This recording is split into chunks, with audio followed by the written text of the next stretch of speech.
আসসালামু আলাইকুম রহমতুল্লাহ। আমি জাহিদুল ইসলাম জাহিদ জাপান ইউম্যানি হোঙ্গোগাকু ইউটিউব চ্যানেলের পক্ষ থেকে আপনাদেরকে সুস্বাগতম জানাই। আজকে N5 এর সমস্ত পার্টিকেল এর আলোচনা কথার ধারাবাহিকতায় পার্টিকেল মো এর আলোচনা নিয়ে আসলাম। পার্টিকেল মো এর তিনটি ব্যবহার আছে N5 এ, অথচ আপনারা একটা ব্যবহারই জানেন।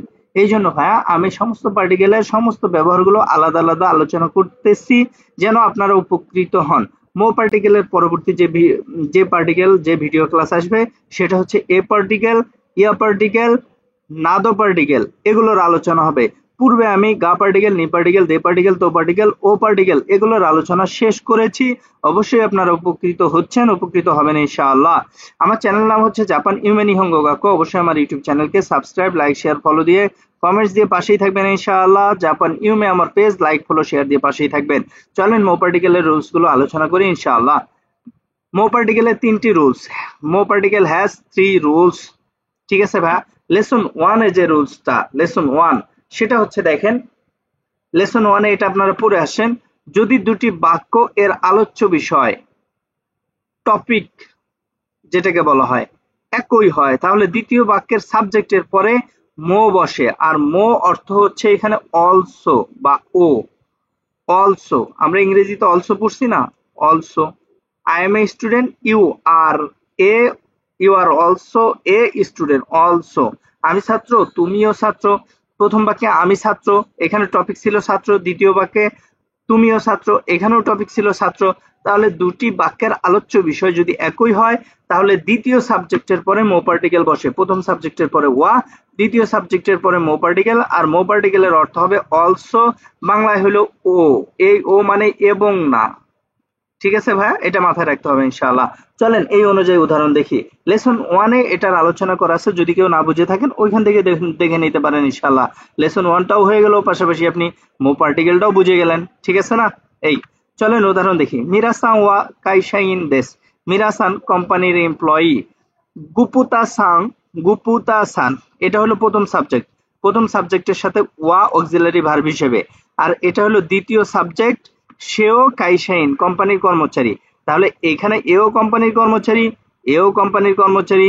তাহলে দুইজনের আলোচ্য বিষয় একই, টপিক একই, এই জন্য এখানে মো পার্টিকেল হবে তাদাশি কোতায়ে। মো কি দ্বিতীয় সাবজেক্টের পরে, এটা হলো দ্বিতীয় সাবজেক্ট। গুপুতা সান মো কাইশাইন দেশ। গুপুতা সানও কোম্পানির কর্মচারী। এখানে দুইজনেরই আলোচ্য বিষয় এক ছিল, টপিক এক ছিল। এখানে মিরাসান হচ্ছে প্রথম সাবজেক্ট, প্রথম সাবজেক্টের পরে ওয়া। আর গুপ্তা সান হচ্ছে দ্বিতীয় সাবজেক্ট, দ্বিতীয় সাবজেক্টের পরে মো। কারণ হচ্ছে দুইজনেরই আলোচ্য বিষয় একই। ঠিক আছে না ইনশাআল্লাহ? হাই। এখন আরেকটা উদাহরণ দেখি এই অনুযায়ী। দেখেন সাতো সান ওয়া গাকসেই দেশ। সাতো সান হচ্ছে স্টুডেন্ট, ছাত্র। তানাকা সান গাকসেই জানিমাসেন। তানাকা সান ছাত্র না। এই প্যাটার্নেই প্রশ্ন থাকে ভাইয়া। গুরুত্বপূর্ণ প্যাটার্ন, গুরুত্বপূর্ণ রুলস মনে রাখবো ইনশাআল্লাহ। সাতো সানো গাকসেই দেশ। সাতো সান ছাত্র, তানাকা সান ছাত্র না। দেখেন এখানে দুইজনের আলোচ্য বিষয় আলাদা। সে হচ্ছে ছাত্র, সে ছাত্র না। তাহলে ছাত্র না মানে কি? এমপ্লয়ি হইতে পারে, টিচার হইতে পারে, অন্য কোনো পেশায় জড়িত থাকতে পারে। ঠিক আছে ইনশাআল্লাহ? তাহলে এখানে আলোচ্য বিষয় ছাত্র, এখানে আলোচ্য বিষয় ছাত্র না। তাহলে দুইটা আলাদা। যখন দুইটা আলাদা হবে তখন প্রথম সাবজেক্টের পরে ওয়া বসবে এবং তৃতীয় সাবজেক্টের পরেও ওয়া বসবে। আর যখন এটার মতো মিলে যাবে তখন প্রথম সাবজেক্টের পরে ওয়া, দ্বিতীয় সাবজেক্টের পরে মো।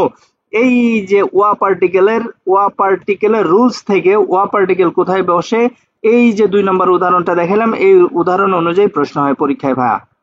খুবই সহজ, কিন্তু স্টুডেন্ট পারে না। ম্যাক্সিমামই ভুল করে কি, এখানেও গাকছি, এখানেও গাকছি, পরে যে এটা নেগেটিভ করছে এটা আর দেখে না, এটা আর খেয়াল করে না। না খেয়াল করে এখানেও মো পার্টিকেল আনসার দিয়ে রাখে। চিগাও, ভুল। ঠিক আছে না ভাই ইনশাআল্লাহ? এই তাহলে মো পার্টিকেলের এক লেসনের রুলস ছিল এটা। এখন চলেন মো পার্টিকেলের 2 নম্বর রুলস, যেটা 5 লেসনে আছে। সেটা হচ্ছে যে এখানে দেখেন আমি একটা স্ট্রাকচার লিখছি যে প্রশ্নবোধক শব্দ বা প্রশ্নবোধক যে বাক্য, মূলত প্রশ্নবোধক শব্দই হয়। প্রশ্নবোধক শব্দ, তার সাথে হচ্ছে মো পার্টিকেল আর বাক্য হচ্ছে নেগেটিভ। এটাকে আমি সহজভাবে একটু বোঝানোর চেষ্টা করি। যদি কোনো বাক্য নেগেটিভ হয়, যদি কখনো কোনো বাক্য নেগেটিভ হয় এবং ওই বাক্যে প্রশ্নবোধক শব্দ থাকে, ভাই আপনারা নোট করেন বা লিখে নেন। যদি কোনো বাক্য নেগেটিভ হয় এবং ওই বাক্যে যদি প্রশ্নবোধক শব্দ থাকে, তাহলে প্রশ্নবোধক শব্দের সাথে সবসময় মো পার্টিকেল বসবে। তাহলে শর্ত হচ্ছে কি? দুইটা। বাক্য নেগেটিভ হইতে হবে, প্রশ্নবোধক শব্দ থাকতে হবে। এখন মো বসে এমন প্রশ্নবোধক শব্দ হচ্ছে 3টা, নানি, দারে, দোকো। নানিমো, দারেমো, দোকোমো। ঠিক আছে ভাই ইনশাআল্লাহ। নানির সাথে মো, নানিমো, দারের সাথে মো, দারেমো, দোকোর সাথে মো, দোকোমো। তাহলে কি হলো এখানে যেহেতু বাক্য নেগেটিভ আছে, তাহলে এখানে নানির সাথে মো পার্টিকেল বসবে, আপনি বুঝেন আর না বুঝেন। এটার অর্থ কেমন দাঁড়ালো? কেশা নানি মো তাবে মাসেন দেস্তা। আজ সকালে কিছুই খাই নাই, কিছুই খাই নাই। দোকোমো কোথাও এক জায়গায়, দারেমো কেউই, এইভাবে কথা বলতে হয়। মো পার্টিকেল যখন এই যে ডব্লিউ শব্দের সাথে প্রশ্নবোধক শব্দের সাথে একত্রিত হবে তখন। ঠিক আছে না ভাই ইনশাআল্লাহ? তাহলে তাদের শিকতায় ওয়া মো দেশ, রাইট আনসার হচ্ছে মো। অবশ্যই আপনারা এটা খুব ভালোভাবে বুঝবেন, বুঝার কথা, খুব সহজ একটা রুলস। ঠিক আছে, আরেকটা উদাহরণ দেখেন, আব্দুল্লাহ সাওয়া, আব্দুল্লাহ সাওয়া, আব্দুল্লাহ সান।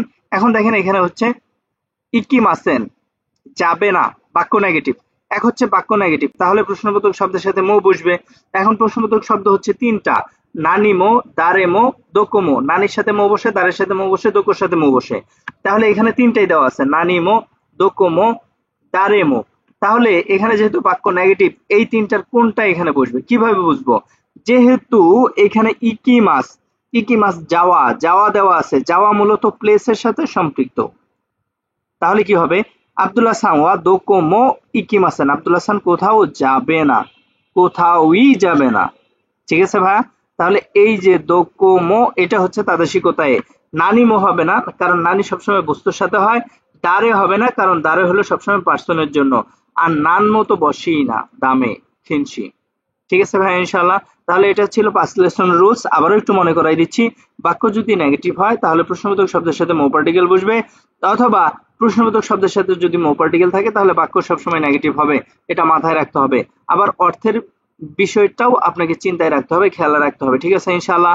চলেন আমি আমার বই সম্পর্কে একটু কথা বলি। এই বইটাকে আমি বরাবরই কয়েকটা ভিডিওতে আপনাদেরকে পরিচয় করিয়ে দিচ্ছি। আমার বইয়ের নাম হচ্ছে N5 এক্সপার্ট। 2024 সালে, এটা 2024 সালের জুনের 1 থেকে 10 তারিখের মধ্যে প্রকাশিত হবে ইনশাআল্লাহ।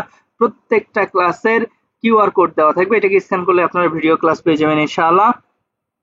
যে বিষয়টা এখানে গুরুত্বপূর্ণ সেটা হচ্ছে যে আমার বইটা নাট জিএলপিটি পাস করার জন্য খুবই উপকারী হবে আপনাদের। গ্রামারের আলোচনা খুব সুন্দর উপস্থাপন করা আছে। অবশ্যই আপনারা উপকৃত হবেন, উপকার পাবেন। এই জন্য আমার জন্য দোয়া করবেন, আমি আপনাদের জন্য দোয়া করি। আমার বইয়ে যে যে বিষয়গুলো থাকছে সেই বিষয়গুলো এখানে নোট করা আছে। পূর্বের বিভিন্ন ভিডিওতে ব্যাখ্যা বিশ্লেষণ করছি, এই জন্য এখানে সংক্ষেপে দেখিয়ে দিলাম। চলেন মো পার্টিকেলের 3 নম্বর রুলসটা দেখি। মো পার্টিকেলের যে 3 নম্বর রুলস, এটা হচ্ছে 25 লেসনের রুলস। 25 লেসনে যে বিষয়টা দেওয়া আছে ভাইয়া, সে বিষয়টা হচ্ছে যে মো পার্টিকেলের পূর্বে সব তে ফর্ম বসে। সব তে ফর্ম অর্থাৎ কিসে তে ফর্ম? ভার্ব, নাউন, না অ্যাডজেক্টিভ, ই অ্যাডজেক্টিভ। ভার্বকে যদি আমি তে ফর্ম করি তাহলে তে বা দে বসে। নাউনকে তে ফর্ম করলে দে বসে। না অ্যাডজেক্টিভ তে ফর্ম করলে দে বসে। আর ই অ্যাডজেক্টিভ তে ফর্ম করলে ই এর পরিবর্তে কুতে বসে, কুতে, কুতে। তাহলে এটা শেষেও তে আছে। ঠিক আছে? তো এখানে যে বিষয়টা বোঝা যে শেষে দে বা তে থাকে, তাহলে আপনি মোর সাথে যদি তে বা দে বসান তাহলে এটা একত্রে হয়ে গেল তেমো দেমো, তেমো দেমো। আর তেমো দেমো কথাটা একটু মনে রাখা চাই। ঠিক আছে ইনশাআল্লাহ? এটাকে সংক্ষেপে তেমো দেমো রুলস হিসেবে মনে রাখবো। আর তেমো দেমো কথার অর্থ হচ্ছে যদিও, সত্ত্বেও, তথাপি, হলেও। অর্থাৎ তেমো দেমো যে বিষয়টার ক্ষেত্রে ব্যবহৃত হয় সেটা হলো একগুঁয়ে, জেদি, স্টাবার্ন, একগুঁয়ে, জেদি। যে বৃষ্টি হলেও বাহিরে যাব, তুমি যতই নিষেধ করো আমি শুনবো না। এই যে জেদি টাইপের কথাবার্তাগুলো বলা হয় সেটাকে তেমো দেমো দিয়ে বলতে হয়। ঠিক আছে ভাই ইনশাআল্লাহ? ইয়াসু কুতেমো, দেখেন ইয়াসুই ই অ্যাডজেক্টিভ, ই এর পরিবর্তে এখানে কুতে বসছে কারণ এখানে মো আছে। ইয়াসু কুতেমো, সস্তা হলেও ওয়াতাশি ওয়া গ্রুপ রিয়োকোগা খিরাইদেস, আমি গ্রুপ ভ্রমণ অপছন্দ করি। 25 লেসনের আলোচনা এই বিষয়টা আমি খুব সুন্দরভাবে আলোচনা করছি। আশা করি আপনার 25 লেসন ভিডিওটা দেখলে এই রুলসটা সহজভাবে বুঝে যাবেন ইনশাআল্লাহ। আরো উদাহরণ দেখেন, আমেগা ফুত্তেমো দেখাকে মাছ। এই যে ফুরি মাছের তে ফর্ম হচ্ছে ফুত্তে, সাথে হচ্ছে মো। আমেগা ফুত্তেমো দেখাকে মাছ, বৃষ্টি হলেও বের হব। আশা করি বুঝে আসছে। তারপর আরেকটা দেখেন উদাহরণ, কোন উচি ও কাইতাই দেশ, এই বাড়িটা কিনতে চাই। এখন এখানে মূল শব্দ হচ্ছে তাকাই। তাকাই হচ্ছে ই অ্যাডজেক্টিভ। ঠিক আছে ভাই ইনশাআল্লাহ? এখন তাকাই, তাকাই মানে কি? দামি। দামি এই বাড়িটি কিনতে চাই, হচ্ছে না। এখানে আছে তাকা, ই এর পরিবর্তে কুতে, আর সাথে বসছে মো। তাহলে এটার অর্থ হলো কি? যদিও দামি হয় বা দামি হওয়া সত্ত্বেও কোন উচিও কাইতাই দেশ, এই বাড়িটি কিনতে চাই। তাহলে এটা হচ্ছে তাদাশিকতায়। তাকা কুতা এটা নাই, N5 এর কোনো পড়াতে নাই, বা জাপানিজ ভাষা তাকাও এখানে বসবে না, শুধু তাকা এখানে বসবে না। ঠিক আছে ভাই, ইনশাআল্লাহ এই ছিল আমার মো পার্টিকেলের 3টি ব্যবহার। আপনারা অবশ্যই উপকৃত হয়েছেন, হবেন ইনশাআল্লাহ। সবাই আমার জন্য দোয়া করবেন, আমিও দোয়া করি। আস্তে আস্তে ধীরে ধীরে N5 এর সমস্ত আলোচনা শেষের দিকে, আর হচ্ছে 2-1টা পার্টিকেল এবং লিসেনিং মন্দাই 3-4 এর 2টা ভিডিও করলেই শেষ হয়ে যাবে N5 এর সমস্ত ভিডিওগুলো আমি শেষ করে দেবো ইনশাআল্লাহ। এর পরবর্তীতে আর তেমন কোনো ভিডিও করার ইচ্ছা নাই, কিছু প্রশ্নের উপর কিছু ভিডিও করবো ইনশাআল্লাহ। হাই মিনাসান, মিতে কুরিতে আরিগাতো গোজাইমাস, কোকোরো কারা আরিগাতো গোজাইমাস। আসসালামু আলাইকুম ওয়া রাহমাতুল্লাহ।